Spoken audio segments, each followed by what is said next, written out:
Gracias por continuar con nosotros acá en Línea de Fuego. La obsesión acá en Estados Unidos con el aguacate a la hora de disfrutar, entre otras cosas, el Super Bowl, está acabando con los bosques mexicanos. Esa es la denuncia que varias organizaciones de protección ambiental hacen en ese país, en México. Y es que parte de la industria aguacatera mexicana estaría en manos de mafias que talan indiscriminadamente los bosques, haciendo espacio para producir lo que ya se conoce como el llamado oro verde. Nuestro colega Alejandro Madrigal ha estado siguiendo la noticia, nos acompaña esta noche. Alejandro, gracias por acompañarnos. Buenas noches. Hola Luis Carlos, muy buenas noches. Así es, el tema es tan preocupante que imagínense ustedes, ya hay una denuncia ambiental ante el comercio, ante el Tratado de Libre Comercio Trilateral entre México, Estados Unidos y Canadá, ante la omisión del gobierno mexicano por no proteger estos bosques. Y como tú lo comentas, Luis Carlos, es la propia delincuencia que se está apoderando de las huertas aguacateras e incluso está deforestando estos bosques de pinos y encinos para producir esta fruta que es considerada el oro verde porque produce al año millones de dólares, porque es requerido para su exportación a los Estados Unidos, y son los propios productores quienes están denunciando, quienes protegen el bosque de pino, de encino, ante esta mafia que se está apoderando y que está deforestando. Para que se den una idea, en 2013 las autodefensas nacieron para proteger, entre muchas otras cosas, la extorsión a los aguacateros. De hecho, hoy en día todavía hay grupos armados patrocinado por los propios aguacateros para defender su tierra ante la amenaza de los cárteles. Así de serio es este tema, Luis Carlos. Alejandro, cuando dices mafias que están detrás de estos cultivos dañando el medio ambiente, ¿quiénes son esas mafias? ¿Cuáles son estos grupos al margen de la ley que están deforestando y están explotando la tierra para proteger y cultivar aguacate?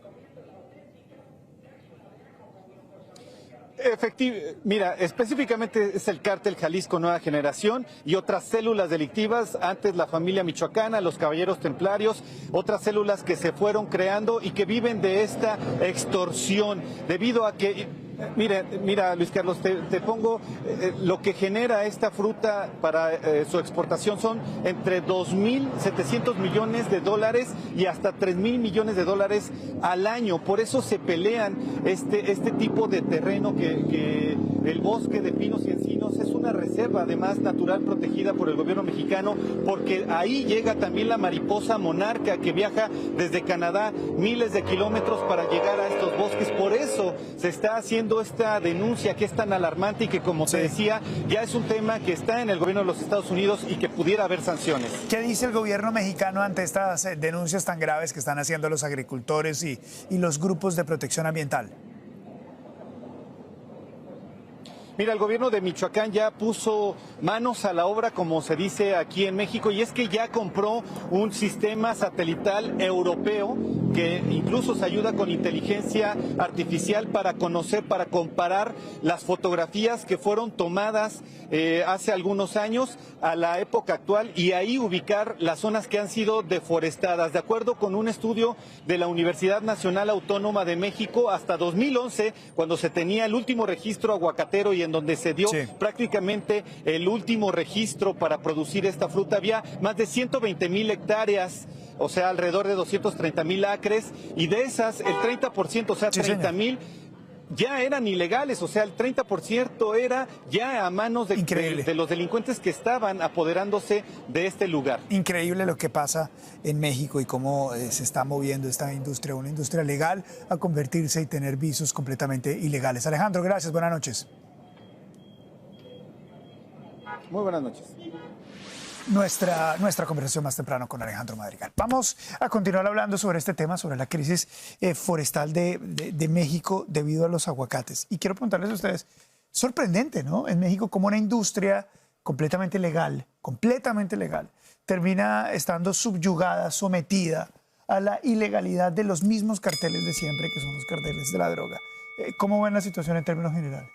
La verdad es que es una situación muy triste. Yo me imagino las personas que viven de esto tener que encontrarse con que el trabajo que siempre conocieron o los que son dueños de estas fincas en donde se producen esto, tener que verse en la posición en la que tienen que estar negociando o negociando con los carteles o intentando protegerse de los carteles. Eso tiene que ser una pesadilla, tener que vivir con el miedo. Estuve leyendo de diferentes historias de personas que han tenido que huir, de madres que han visto cómo le matan a sus hijos y en lugar de ir a enterrarlos, tienen que ir corriendo a buscar a los demás para simplemente salir huyendo. Michoacán es donde más está sucediendo todo esto y la verdad es que no puedo ni siquiera imaginarme lo que debe ser vivir en estos pueblos que se están convirtiendo en pueblos fantasmas por la cantidad de armas, por la violencia armada y tener que rendirle cuenta a básicamente los carteles.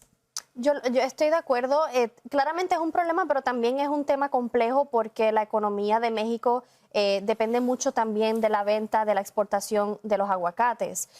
Pero por otro lado, también nosotros como consumidores podríamos ayudar en el sentido de quizás no distorsionar, porque si permitimos que el gobierno intervenga sería una distorsión, pero negativa, sino nosotros al dejar de consumir este aguacate sabiendo de dónde proviene o por lo menos exigiendo que existan más reglas, más certificaciones para asegurar que lo que se esté importando sea ético, no provenga de las manos o del control de los carteles, eso también podría enviar el mensaje que los desincentiva. Sí. Para que dejen de desincentiva, gracias. Sí, claro.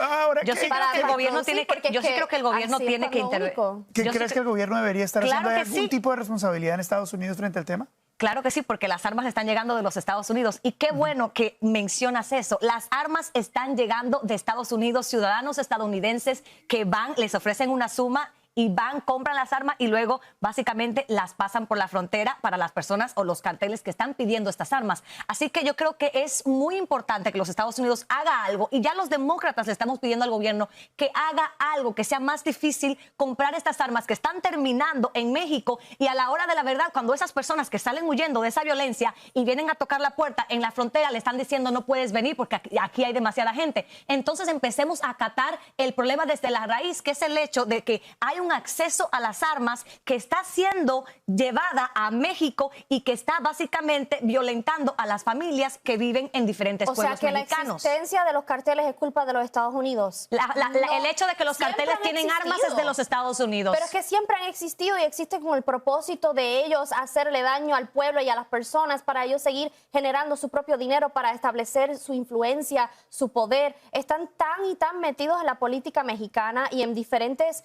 gobiernos a través de Latinoamérica. Es una amenaza bastante sofisticada y es peligroso, pero no puede simplemente acatar la raíz del problema, algo tan simplificado como decir que esto no es culpa es de los Estados Unidos por las una de armas. las razones, digamos, una de las banderas más significativas de la administración Biden y que incluso resuena mucho más en la generación más joven del país, de los votantes más jóvenes, es el tema ambiental. Esta administración no tiene la responsabilidad de ser mucho más exigente frente a los exportadores mexicanos de aguacate para poderlos vender en la Unión Americana?